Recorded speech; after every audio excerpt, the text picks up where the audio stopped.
अभी अभी आपने थंबनेल में जो पिक्चर देखी है ना, वो मेरी पिक्चर है मेरे चाइल्डहुड की, मेरी अम्मी के साथ।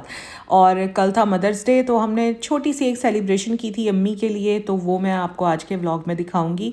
लेकिन उससे पहले तमाम माएँ जो मेरा ये व्लॉग देख रही हैं, आप सबको मेरी तरफ से हैप्पी मदर्स डे, अस्सलाम वालेकुम, welcome back to my channel तरफ खान व्लॉग्स। आई होप मेरी यूट्यूब फैमिली बिल्कुल ठीक ठाक होगी और अल्लाह का शुक्र है मैं भी बिल्कुल ठीक हूँ। अच्छा तो जनाब, जो आज की रूटीन है वो थोड़ी सी पहले आपको बता देती हूँ। घर में ग्रोसरी बिल्कुल ख़त्म हुई हुई थी और इसका रीज़न ये है, आप लोग यकीन नहीं करेंगे, बट मैंने पिछले 2 मंथ्स से ग्रोसरी नहीं की। आई डोंट नो, पता नहीं क्या अजीब सी मेरे अंदर सुस्ती चल रही है कि मेरा दिल ही नहीं करता कि मैं जाऊँ ग्रोसरी करूँ।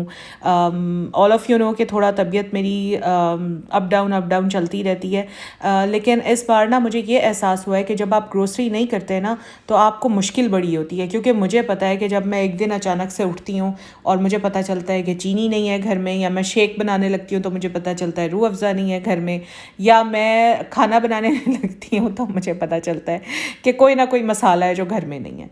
तो ये सिचुएशन चल रही है। और कल तो हद ही हो गई कि मेरा बेटा नहीं आया और ग्रोसरी में से सोप लेने के लिए गया, तो सोप्स भी ख़त्म हुए थे। तो वो मुझे कहने लगा कि मामा आपको क्या हो गया, आप ग्रोसरी क्यों नहीं करके आ रही हैं? क्योंकि हम लोगों में से किसी को भी आदत नहीं है कि इस तरह डेली बेसिस पर चीज़ें ख़त्म होती रहें, फिर डेली बेसिस पर एक बंदा जाए और लेकर आए। और मेरे हस्बैंड ज़ाहिर है ये ग्रोसरी वगैरह नहीं मैनेज करते हैं, वो सारी मैं ख़ुद मैनेज करती हूँ। तो अगर कोई चीज़ ख़त्म हुई है तो वो लानी भी मुझे ही पड़ती है, क्योंकि ये उनका काम है ही नहीं, ये मेरा काम है, सो मुझे को करना होता है।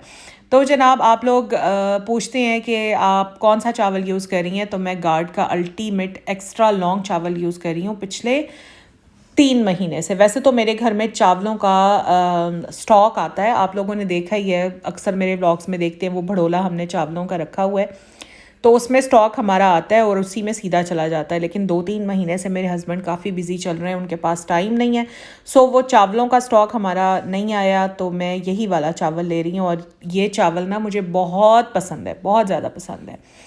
तो खैर यहाँ पर आज मैं अभी बना रही हूँ आलू कीमा प्याज, और आलू कीमा प्याज बहुत मज़े का बनता है। आप लोग अक्सर कहते हैं, जब भी मैं कोई रेसिपी दिखाती हूँ तो आप लोग कहते हैं आप ये प्लीज़ रेसिपी शेयर करिए। रेसिपी शेयर करने लगती हूँ ना तो मुझे बोरियत होनी शुरू हो जाती है, मुझे अच्छा नहीं लगता पूरी पूरी रेसिपी शेयर करना। मुझे तो हैरत होती है जो लोग पूरी पूरी रेसिपीज़ बनाकर शेयर कर रहे होते हैं वो किस तरह कर रहे होते हैं। खैर वो कहते हैं ना कि जिसका काम उसी को साजे। अच्छा तो खैर यहाँ पर मैं बना रही थी आलू कीमा प्याज, और हमारे घर में सब ये जो रेसिपी है ये बहुत शौक़ से खाते हैं। और घर के काम मैंने जल्दी जल्दी ख़त्म किए और बस अब मैं जा रही हूँ अपनी अम्मी की तरफ।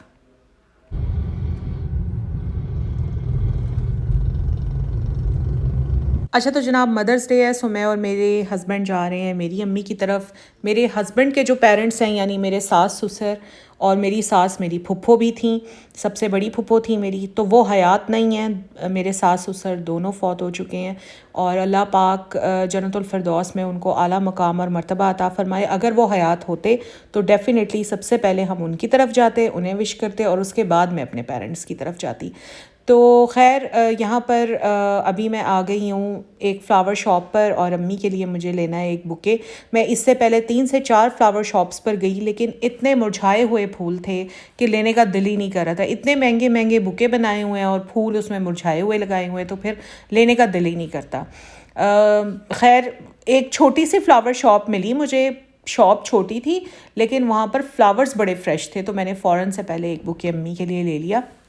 उसके बाद मैं आ गई थी सीधा सफ़ायर पर, और अम्मी के लिए लेना था मुझे सूट। वैसे मेरा दिल पता है क्या कर रहा था कि मैं अपनी अम्मी के लिए बहुत ही प्यारी सी एक बास्केट बनवाऊँ चाशनी से या फिर किसी और स्टोर से, लेकिन मुझे पता है कि मेरी अम्मी ना इन चीज़ों में इंटरेस्टेड नहीं है, तो अम्मी के लिए सूट से बेहतरीन तोहफ़ा कोई हो नहीं सकता था। सो मैंने अम्मी के लिए बहुत ही प्यारा सा सूट लिया है, और आपको दिखाऊंगी। आपने व्लॉग को एंड तक देखना है, दरमियान से उठकर नहीं चले जाना। और वैसे आज व्लॉग है भी छोटा, क्योंकि इतना कुछ था नहीं रिकॉर्ड करने के लिए, बस जितना है वही मैंने आप लोगों को दिखा दिया। अच्छा खैर यहाँ पर हम लोग आ गए थे अब अम्मी की तरफ, और मेरी दोनों भाभियों ने बहुत अच्छा अरेंजमेंट किया हुआ था। वैसे तो हर फादर्स और मदर्स डे पर मैं और मेरी बहन जाते हैं, अम्मी अब्बू के लिए गिफ्ट्स भी लेकर जाते हैं, उन्हें विश भी करते हैं, लेकिन इस बार सेलिब्रेशन थोड़ी सी डिफरेंट थी, थोड़ी सी अलग थी।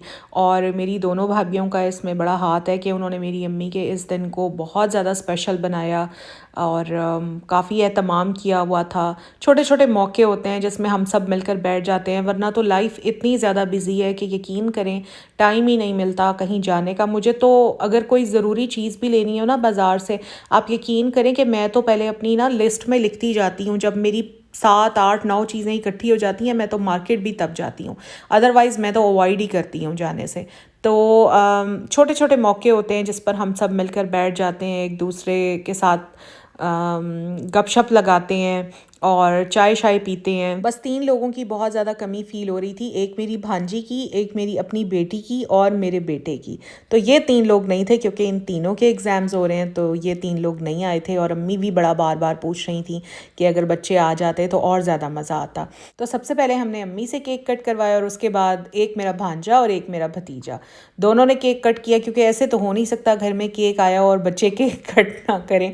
और अम्मी जो है वो बहुत ज़्यादा इमोशनल हो गई थी, अम्मी रोने लग गई थी। और अम्मी के साथ यही मसला है भाई, कुछ भी हम अम्मी की छोटी सी सेलिब्रेशन करें, अम्मी को विश करें तो अम्मी रोना शुरू कर देती हैं। अम्मी बहुत छोटे दिल की हैं और मेरी अम्मी बहुत ज़्यादा छोटी छोटी बातों पर इमोशनल सेंटीमेंटल हो जाती हैं और रोना शुरू कर देती हैं, जिस पर मैं बड़ा चिढ़ना शुरू कर देती हूँ कि यार आपसे तो कोई बात करना मतलब इतना मुश्किल हो जाता है, आप रो ही पड़ती हैं। तो खैर ये तो चलता ही रहता है, माएँ होती सेंटीमेंटल और इमोशनल है। मैं अगर अपने आप को देखूँ, मेरे बच्चे मेरे लिए इस तरह से करें तो ऑब्वियसली मेरा भी रोना निकल ही जाएगा। ये प्यार के और खुशी के आंसू होते हैं। अब मैं आपको दिखाती हूँ गिफ्ट्स।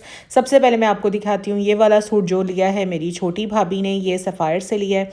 अच्छा देखिए, मैंने सोचा हुआ था ये गिफ्ट्स हैं और गिफ्ट्स की प्राइसेस बताना बिल्कुल भी अच्छा नहीं लगता, लेकिन अब मैं क्या करूँ, जब भी मैं कोई सूट दिखाती हूँ और मैं प्राइस नहीं बताती हूँ तो नीचे कॉमेंट्स में ये लंबी लाइन लग जाती है और आप लोग पूछना शुरू कर देते हैं आप ये प्राइस बताएं, प्राइस क्यों नहीं बताई। तो सिर्फ आप लोगों के लिए मैं बता रही हूँ, अदरवाइज़ मैंने बतानी नहीं थी। मेरी अम्मी भी बड़ा नाराज़ होती हैं जब मैं सूट्स दिखाती हूँ और प्राइसेस बताती हूँ। तो खैर अभी जो मैंने पीछे आपको सफ़ायर का सूट दिखाया है वो मेरी छोटी भाभी ने गिफ्ट किया था और वो 9,500 है उसकी प्राइस। और ये सूट मेरी बहन ने गिफ्ट किया है, ये निशात का है, इसकी 8,500 है प्राइस। और अभी मैं आपको भी दिखाऊंगी, लेकिन उससे पहले ये बता दूं कि जो मेरी बड़ी वाली भाभी हैं उनका गिफ्ट मैं यहाँ पर नहीं दिखा सकी क्योंकि उनका गिफ्ट अभी आया ही नहीं था, उनकी तबीयत थोड़ी सी ठीक नहीं थी। और उनके लिए जो गिफ्ट मेरे भाई भाभी लेना चाह रहे थे ना, वो संडे को होती हैं शॉप्स बंद।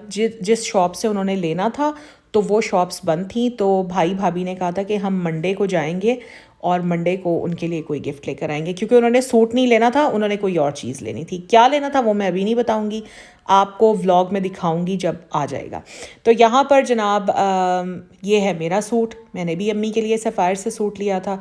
तो दिल नहीं कर रहा था क्लिप्स बनाने का क्योंकि इतने दिनों बाद सबसे मिली थी, सबसे बातें शातें कर रही थी, लेकिन मैंने सोचा कि चलें जल्दी जल्दी दिखा देती हूँ। डिटेल में मैं नहीं दिखा सकी हूँ, लेकिन जल्दी जल्दी मैंने छोटे छोटे क्लिप्स बना लिए हैं। और ये मैंने 7,000 का लिया है, 6,990 का था तो पूरे 7,000 ही बन गए ना। 7,000 का ये सूट है, तो ये मैंने अम्मी को गिफ्ट किया था। बाकी बुकेज़ वगैरह भी थे, वो सारे साइड में रखे हुए थे। और भाई बड़ा अच्छा दिन गुजरा, मेरी भाभीयों ने बड़ा अच्छा एहतमाम किया हुआ था। सब ने मिलकर बातें शातें की, गपशप की, चाय पी, और बड़ा मज़ा आता है जब हम लोग इकट्ठे बैठते हैं, इकट्ठे चाय शाय पीते हैं, तो बड़ा इंजॉय करते हैं। और सच्ची बात तो ये है कि अब हम लोग एक दूसरे के इतनी आदी हो चुके हैं ना कि हमने कहीं बाहर भी जाना हो ना, किसी रेस्टोरेंट में जाना हो या हमने कहीं घूमने फिरने जाना हो, तो हम हमेशा कोशिश करते हैं कि हम इकट्ठे ही प्लान बनाएं, क्योंकि अकेले जाने का मज़ा ही नहीं आता। तो बस यही खूबसूरती होती है रिश्तों की, फैमिली की। अल्लाह ताला सबके रिश्ते, सबकी फैमिली को इसी तरह हंसता बसता रखे, सलामत रखे, एक दूसरे के साथ खुश रखे, आमीन। और यही मेरा आज का व्लॉग था, छोटा सा था लेकिन बस जो भी था मैंने आप लोगों को दिखा दिया है। अगर अच्छा लगा है तो लाइक कीजिए, चैनल पर फर्स्ट टाइम आए तो सब्सक्राइब कर लीजिए और मुझे दुआ में याद रखिए। मिलूंगी आपसे नेक्स्ट व्लॉग में, तब तक के लिए अल्लाह हाफ़िज़, अल्लाह निगहबान।